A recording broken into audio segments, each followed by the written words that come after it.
It's a life of hustle and survival. I remember when my ninth grade teacher asked me, Lisa, what do you want to be when you grow up? And see, I have to fight the Harlem Crip 30s every day to get home from school, so I looked at her and said, alive. I took an English class. I got a fail in English. And my English teacher said in front of the entire class, Lisa, you have to be the weakest writer I've ever met in my entire life. Don't worry, my story ends good. Don't feel sorry for me. I got 7 under my belt. And then the same year, my speech teacher said, after giving me a D-, I knew I had an A in speech. Like, come on.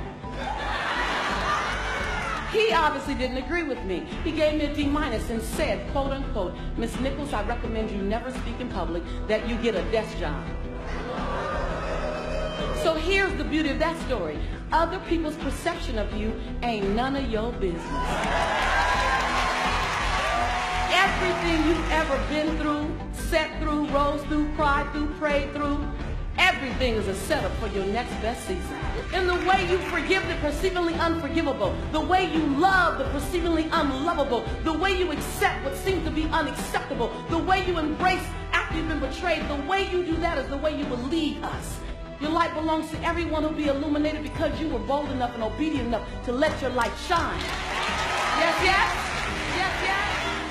And every time you cross someone's path and they can't handle your light, you know those people that they try to give you reasons why you should tone it down a bit. That they would tell Cheryl not to sing so loud. Right. They would tell me to shut up in class. They tell you kind of strange. You know those people. Dream snatchers, vision busters. Don't be mad at them. They can only love you to the capacity in which they're able to love themselves. Don't be mad at them. Don't be mad at them. Pray for them. Love them. Because they're dealing with themselves like we're dealing with us. But I want you to remember that your 70 watts has to be turned way up. Because you got way more to give us. It ain't over yet. Don't put a period where God put a comma. And when you turn it up to 159 watts, you know, you keep turning it up. You stop dimming your light. You say, today is the first day of the rest of my life. You turn it up. You're going to find people that can't handle your light.